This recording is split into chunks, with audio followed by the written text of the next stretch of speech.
Hi, another Mrs. H psychology video for the AQA spec for psychology A-level.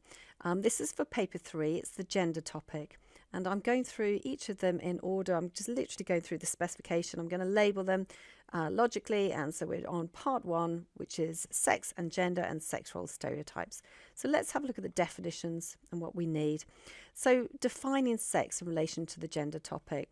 Sex, remember, is the biological difference. So a person's chromosomes, typically that would be XX for a female, XY for a male. So obviously that is fixed at conception, and it is the result of nature in the nature-nurture debate. If we look at gender then, gender is the psychosocial status of being masculine, feminine, androgynous, for example. Okay, so what does it mean? It means attitudes, roles, behaviours that are associated with being either male and female. And that therefore is influenced by social and cultural norms and expectations. Gender is constructed by society. And because of that, it changes over time. And in fact, you'll see differences within different cultures.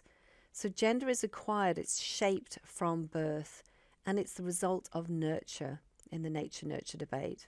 And we'll talk more about that. So gender identity, you need to know what we mean by gender identity. Gender identity is the sense of who you are, the sense you have of who you are in terms of masculine, feminine, for example. Okay, and obviously we refer later to GID, gender identity disorder, and that's when there's a mismatch between one's own biological sex, the chromosome pattern, and your gender identity, who you think you are. Okay, and that we've got separate videos on that. There's a couple of other separate videos on GID, as that is fairly, that's new on this new specification. Okay, moving on. What do we mean by a sex role stereotype? Okay, so if we have a look here, it's a belief or an attitude, view about what's typical and acceptable behaviour.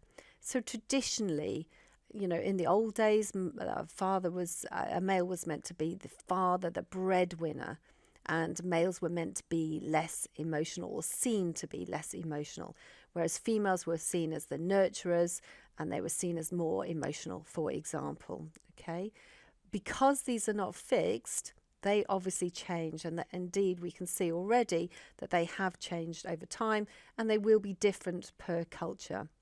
So they are influenced by our environment, they're influenced by the media, by family, by peers, school, culture, etc., etc. Okay, so what research have we got to support these gender stereotypes? So the first piece of research, in Galhalika's research, scanned, we're using MRI scans, 949 young males and females to map the connections of different parts of their brains. And as you can see from this image, females had better connections between the left and right hemispheres. Okay, so the female brains were the blue here. Males had much more intense activity in specific parts of the brain. For example, the cerebellum, which controls motor skills. Okay, we can see here with the orange. So the conclusion was that the female brains were actually hardwired, were ready to cope better with several tasks, whereas the males seem to be focused much more on one task. Second piece of research. Okay, so we've got references you can see at the top here, and this is by CV. So CV, loads of people have done these baby X studies, and all that we mean by baby X is babies put into neutral clothing, and then we see how the adults will respond to them. So that's all we're referring to. With this particular one, 1975, a 3-month-old infant was dressed in a yellow baby suit, yellow being neutral supposedly. So a third of the participants were told that the tiny infant was male, another third told it was female, and the other third was not given, the baby was not given a gender label. Then they were left for 3 minutes in a room full of toys, and we can see different types of toys. What they found was when the baby was labelled female, the participants were much more likely to use the doll to play with the baby. When it was labelled as male, interesting enough, they gave it a gender neutral toy. And when they were told nothing about the child's gender, the female participants interacted very freely with the child, whereas the male participants, the male adults, did not. Now, what that is showing us is that we as adults interact differently with the infants depending on whether we think they are a male or a female.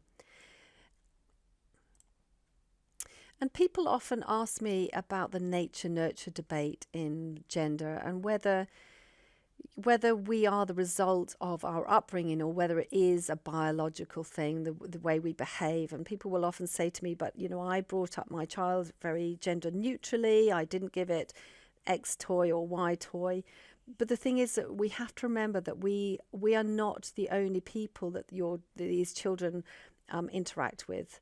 Our children live in a society, and they are exposed to peers, other adults, the media, as just some examples of people that will and sort of information that they gather about what is appropriate behavior for a male and female. And therefore, if we were isolated on a desert island, maybe we would be more influential, but we're not. And therefore, when we're talking about that nature-nurture debate and how our children result in a sort of stereotypical way, we have to remember that there are lots of influences on them, and we're only one part of that. So even if we try to bring them up very neutrally, we will have to accept that other factors are going to influence that as well. Okay, moving on to other research. So Langlois and Downs compared mothers and peers' reactions when preschoolers played with opposite gender toys. So little boy playing with a doll, little girl playing with a truck, for example. And when the boys played with girls' toys, the mothers seemed to accept it, but their male peers rejected it, even going as far as actually hitting them because they were playing with what was seen as inappropriate toys. This demonstrates obviously intolerance for cross-gender behaviour, and it also shows us the influence that our peers will have on our gender behaviour. Archer and Lloyd also supported this. They found that 3-year-olds who played the opposite sex's games were ridiculed and even ostracised by peers, in other words, left out and left alone. And we also have other little bits of research here, so Eccles and Lytton, showing that adults do really influence children's behaviour. So that's a really quick rundown of part 1. Do a little like if you like the video. It'd be really helpful to know and to get some feedback on it. And obviously I've left chance for you to comment as well if there's anything that you want clarifying in it.